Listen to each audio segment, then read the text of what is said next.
How to thee, my people. Hope everyone's well, and it's a very early start again this morning.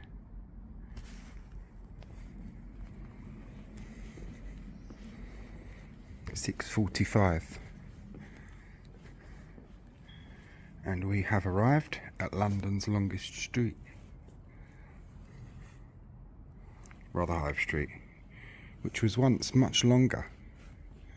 It lost a lot of buildings to slum clearances in the Second World War. Renumbering, jiggling things around has given us the street that we have today, which is still London's longest street, so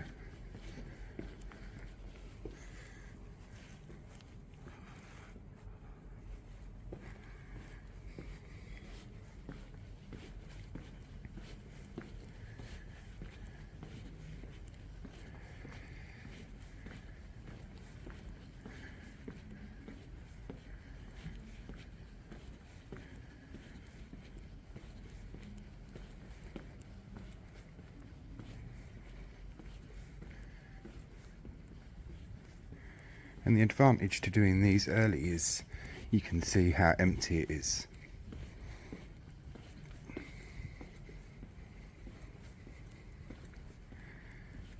And I'll take you to our first little vantage point.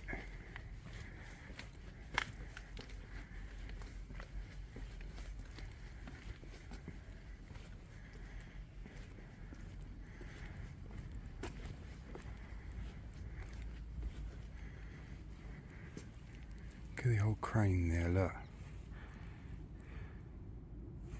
Long since disused.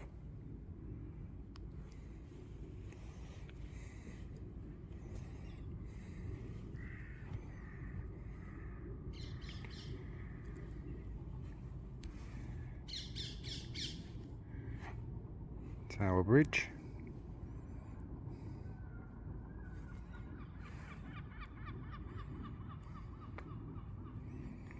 Tide's coming in now. Still quite calm.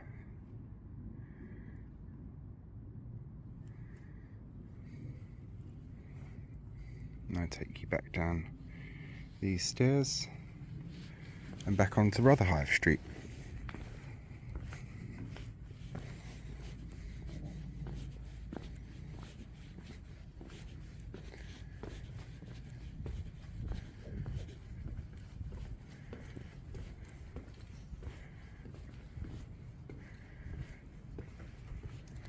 Walking past, of course, St Mary's Church, and I've very kindly been given permission to do a refilming of here, a much better one, which will include a bell tower climb. I will have to arrange a date for that with the vicar and try and arrange a crypt visit if possible, fingers crossed, because the crypt is interesting with this one. It's one of the few London crypts that hasn't been emptied out.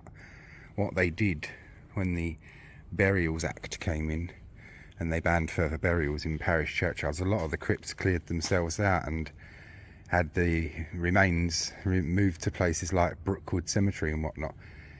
This church filled its crypt with lime and a layer of cement or concrete, which is quite crumbly now. But the passageway that leads to the crypt takes you past Tudor remains of the church, the old church.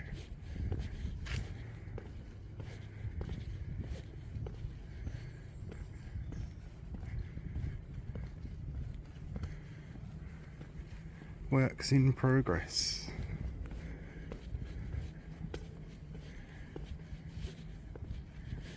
That's the thing with London, it's ever changing, it always has been.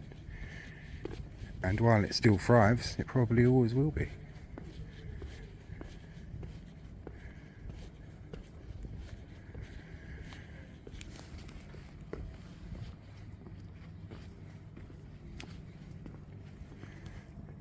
The famous Mayflower. At the end of this segment, because obviously, like our other bits, this will be in segments, I'll show you a very interesting book relating to the Mayflower. It's The Diary of an Innkeeper, a book that Sam Tucker sent me. Really interesting book, actually.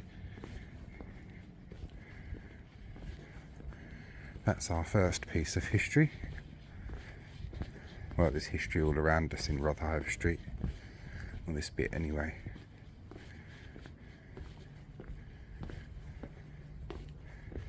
Our next piece of history, the Brunel Museum. Now, we got here through the younger of the two tunnels, the Rotherhithe Tunnel. Walked through that, didn't we? For any of you that have watched that. When we get to the very end of this street, and our tour consists of course, walking the street. There's the Blacksmith Arms pub, Hornstairs and Cuckold's Point. That's an interesting little snippet of history. That's with the Blacksmith Arms video. At the end of Rotherhithe Street there's a little church, and other bits of history we cover along the way. But when we get to the very end of the street, I'll bring us back by the interactive map, and this is how we'll get back home. We'll first go to the museum, because right under our feet, just here,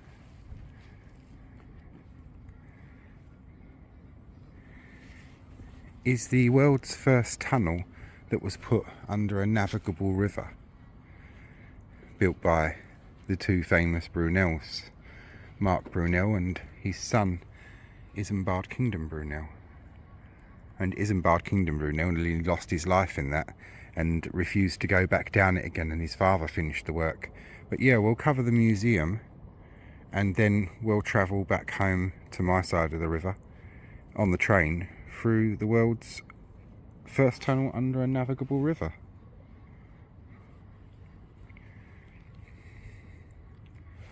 And that's of course, the older of our two tunnels.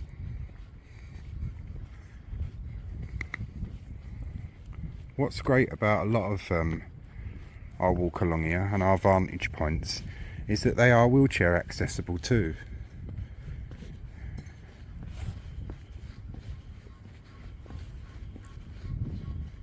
There's someone asleep over there. I won't go over there, but yeah, you get basically just the same views as the river that we got before.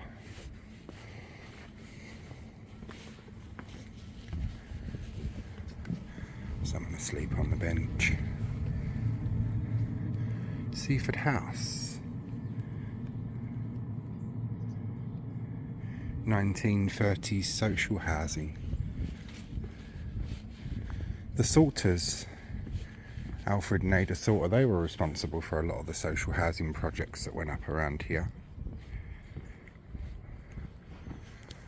And we'll be coming up to our next historical building on the left.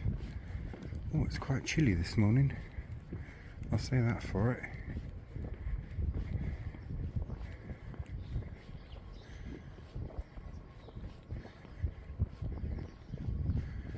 Charles Hay and Sons Limited, established in 1789.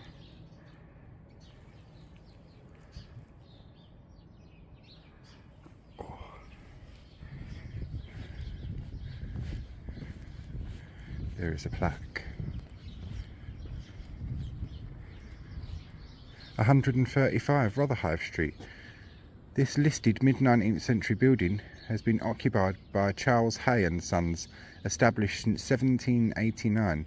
It is one of the few surviving barge building and repair workshops on the Thames.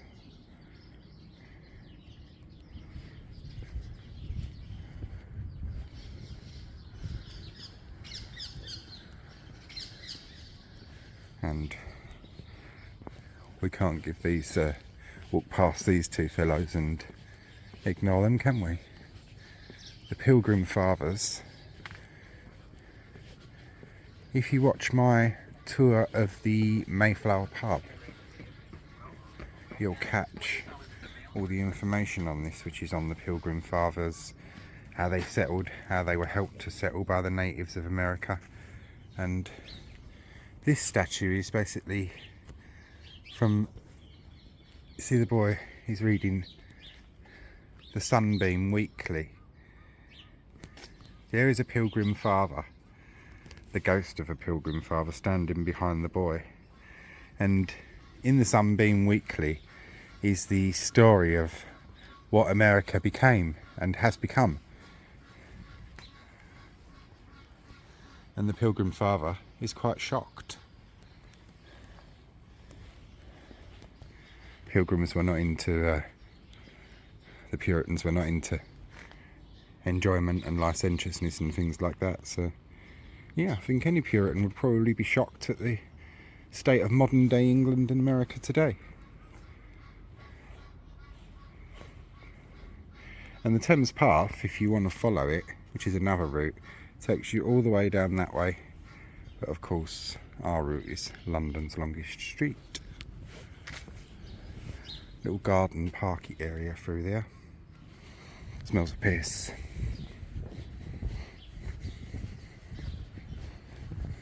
I think people congregate there.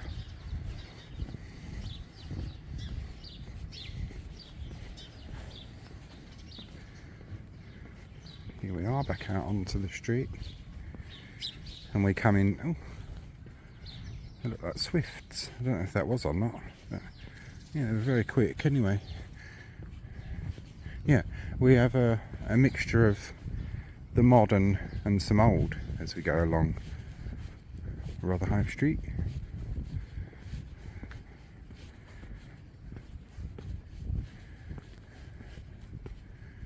These Uber bike things just dumped everywhere like discarded mattresses nowadays.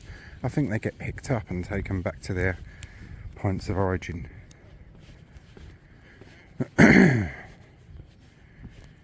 Canonbeck Road. Now, if you remember my coverage of St Mary's, Rotherhithe, and particularly the churchyard with the stone on the mortuary building that mentions Canonbeck, he was another local reforming figure. He did a lot of social reform and did a lot to help people. A photo of him will feature at the end of the video.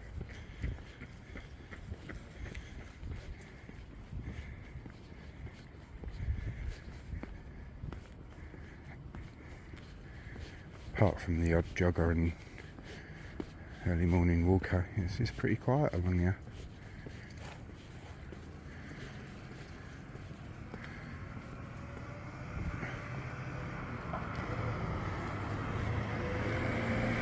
Hanover stairs these are. Although with our river stairs, a lot of it, because of the flood defence wall which you see here, looks modern. A lot of these river stairs, including Hanover stairs, go back hundreds of years, you know. Like Horn Stairs, which is one of our main locations on this journey. Fascinating bit of history with that. The Horn Fair and Cuckold's Point. We cover that when we get to the Blacksmith Arms. What we do is cover the pub, go in, go out to its lovely little courtyard garden. Then you get a list of historic residents at the address, and after that we leave the pub and we go out onto the foreshore, and that's where I introduce you to Horn Stairs and Cuckold's Point and that Isambard Place. The Brunels feature large and strong in this area.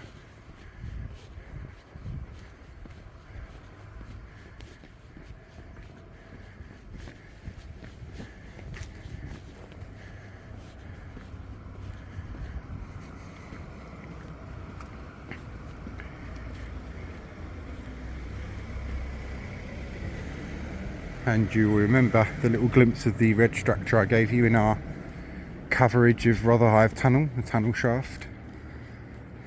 This is the Baskill Bridge, 1930s, and you can no longer drive across it, and it has not opened for many years.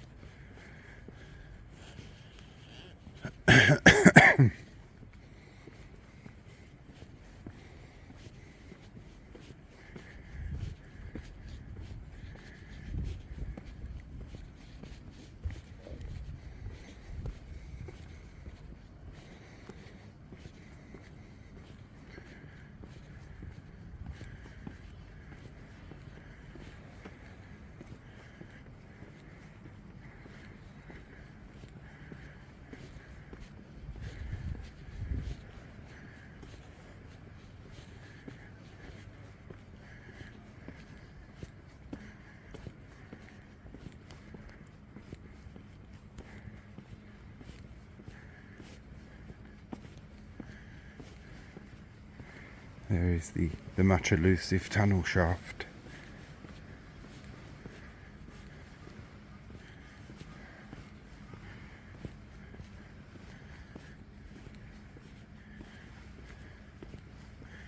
I would like to go in one of these, but health and safety basically would probably throw about 1,000 different things in the way, and understandably so, I suppose.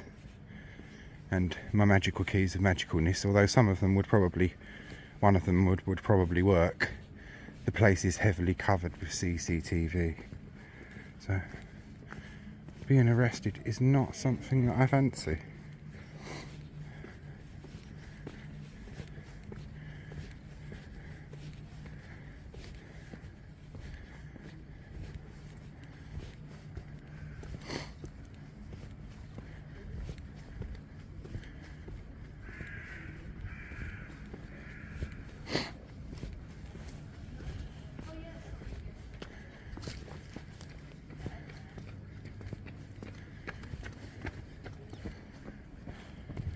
Here is the Bascule Bridge.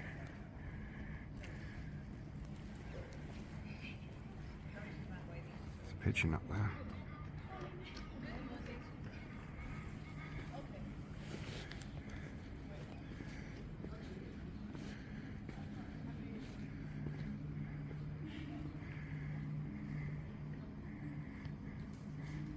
That over there is a pub and a fairly modern building, 1990s, called the Salt Key. Don't look too bad in there. I'll maybe give it a whirl one day. And over there, of course, is the shaft that's in the river. And as far as I can ascertain, it's not for ventilation. So I think it must have been something to do with building the tunnel.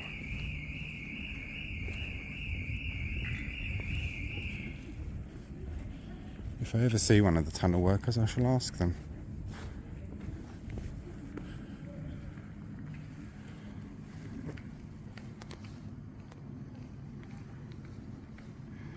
'30s this one, and on a much smaller scale, but a similar thing to Tower Bridge in there, as a bascule that raises up.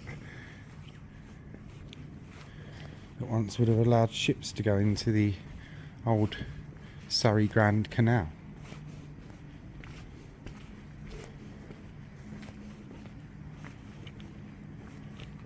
Long since disused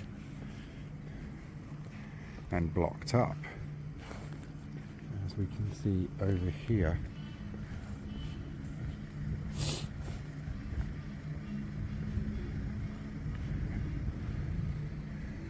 Ships once would have gone in right through there, and just over that way is Surrey Waters. Really nice little area. I've taken loads of pictures of it, so probably at the end of this little series or whenever, I'll take you through a pictorial journey of it. It's quite nice.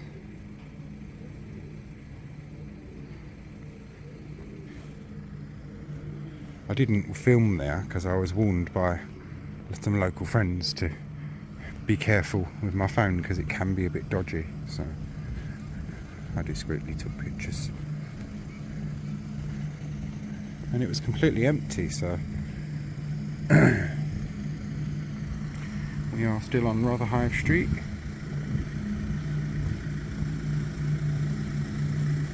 Across this Rotherhithe Road.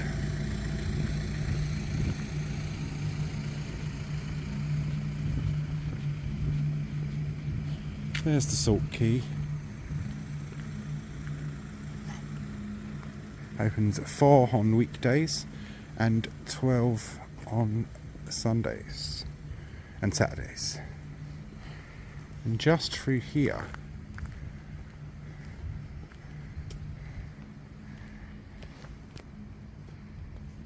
is the spire of St Mary's Cable Street.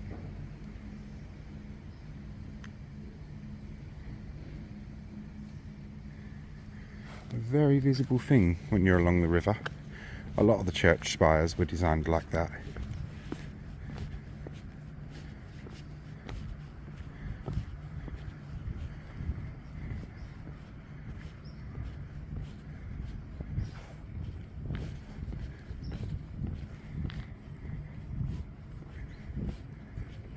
Each of these segments will be around 25 minutes or just over, and it gives me room to tag on any historical images at the end then.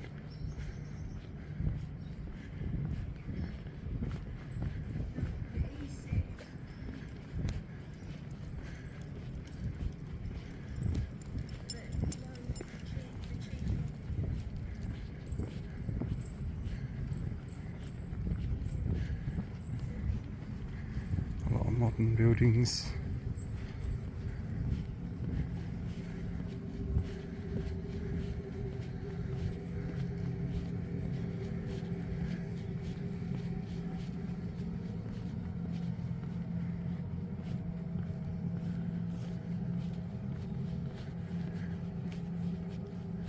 It's 1.5 miles long, this street nowadays. You can catch a bus up or down Rotherhithe Street once you get onto the main street. Yeah, and as I say, there are several feature points along our journey.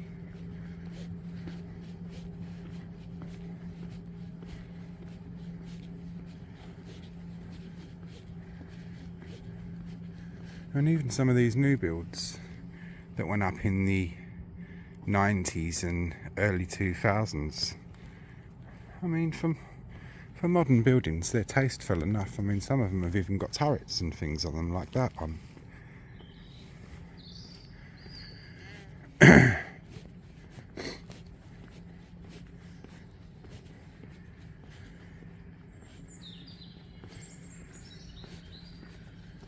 For anyone that might be thinking about doing this kind of thing, like filming photography of London, stuff like that, my main bit of advice would be to get out and do it as early as you can.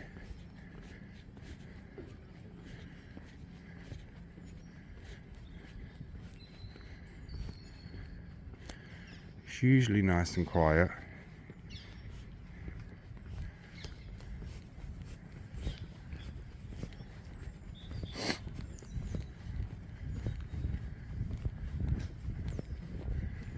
So look, this is one of the ones I'm on about. It's got that turret up there. I mean, for a new build, that's, or a modern build.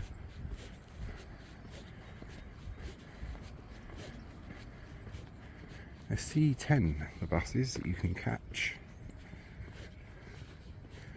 I'm not relying on my vast store of knowledge for this, I've just seen one.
That's the other building that's got a little bit of character to it. One of the modern ones got a clock tower up there. Now, anyone that watched my coverage of Southwark Park, and particularly the Dilston Gallery, do you remember the football playing priest? Well, the only mention of him today is Amos Estate and Lavender House. The Amos Estate. Really, he doesn't get mentioned much at all, really, particularly locally. And he was another one that did a lot for the local community. The Catholic Church was onto a good thing with him.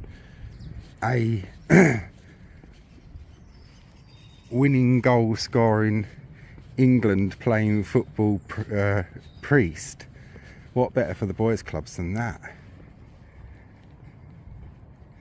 Right, and we're at 26 minutes or just over, so I'll take you to the next part of our video, so join me for the next part. And for our little historical look back with images on this phase of the journey, I bring to you first this lovely old watercolour from the early to mid 20th century, and in it you can see all the wharves and riverside buildings still in their active role when this was very much a working docklands area, with the cranes still going and the river barges. And right in the centre of our painting is the spire of St Mary's Church, Rotherhithe. Now, in between my last visit in September 2024 and in January 2025, I was kindly able to recover the church. I'm much happier with the newer filming of it. That's something you'll see if that's something you'll be interested in. And massive thanks to Father Nichols, the rector of St Mary's, for allowing that visit and for allowing what I shall show you in a minute. This is St Mary's, Rotherhithe, in the early 19th century, and if you still go there today, the church and the building itself has not changed all that much at all, although the area around it has changed greatly. But St Mary's didn't always look like this, and it wasn't always on the same trajectory. Although its crypt is still the original crypt, this is the old original St Mary's Church, which you can see in this drawing from 1623 by Samuel Palmer. And as I said, thanks to Father Nichols for allowing the filming of the church, and also for giving me a permission visit down into the crypt. So if that's your kind of thing, you'll be seeing that in video form. And thanks to him for allowing a climb up into the bell tower. And for anyone that lives in the area, has lived in the area, or passes through the area, when you hear the church bell strike on the hours and the half hour, this is that bell. And the Mayflower pub, which I also covered in September 2024, and I wasn't at all happy with that coverage, to be honest with you. I am learning as I go along with my filming style, and I was able to recover that in January 2025 as well. I think a much better coverage of it. It's an amazing old pub, and it hasn't always been called the Mayflower, as you'll discover in that video when you watch it. And in between my last visit in January, the building to the left in September 24 was covered in scaffolding, which really obscured the side view of the pub. And as you can see, in January of this year, all that scaffolding is gone and we get a nice view of the pub. And Hanover Stairs, which I'm pointing out here. As I've said in quite a few of my previous videos, the old Thames River stairs, although they look very modernised now because of the flood defences and the higher walls and such, many of them go back hundreds of years. And here we get to see Hanover Stairs in 1746, underlined in red. Once again, thanks to Rock's map of 1746. And another set of river stairs. If you look to the top right of this image, you'll see it's called Starkwater now. But the original river stairs were called Russell's Mill Stairs, because there was a mill there which presumably belonged to a Russell's family. But for anyone that watched my coverage of Rotherhithe Tunnel, you'll remember this little view of the tunnel shaft, which is ventilation purposes only now, but was originally pedestrianised. With the arrow pointing down are the old Russell's Mill stairs, and they are gated off to the public now, so you can't access them. But in the Rotherhithe Tunnel video, we walk round the back of that tunnel shaft, and I show you these stairs, which you can see here. These are the old Russell's Mill stairs. And this, which I absolutely loved, which is one of the causeways submerged under the tide coming in here, but it's pointed out with two arrows. And when the tide was out, you'd walk right to the end of that causeway and catch a boat from a Thames waterman. But here we get to see Russell's Mill Stairs, thanks again to Rock's map of 1746, pointed out with the arrow, of course. And the Surrey Basin Bascule Bridge, now closed off to traffic, but Here we see a nice then and now shot of it. In the top image 1950s and the bottom image 2024. Here's a little advertisement really from its time showing the bridge as a Scherzer rolling lift bridge. Pause this if you want to read through. Here is a model that shows how the bridge would have worked. Very similar to Tower Bridge.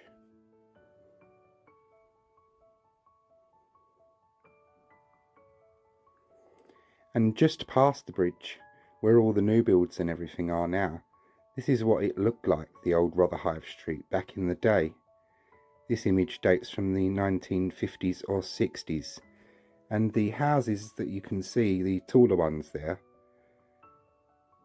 this is what the inside of one of those houses looked like just before they were pulled down. And that covers us for our little historical segment on this one. Join me for part 2 and phase 2 of our journey of London's longest street. And that will be for the next video.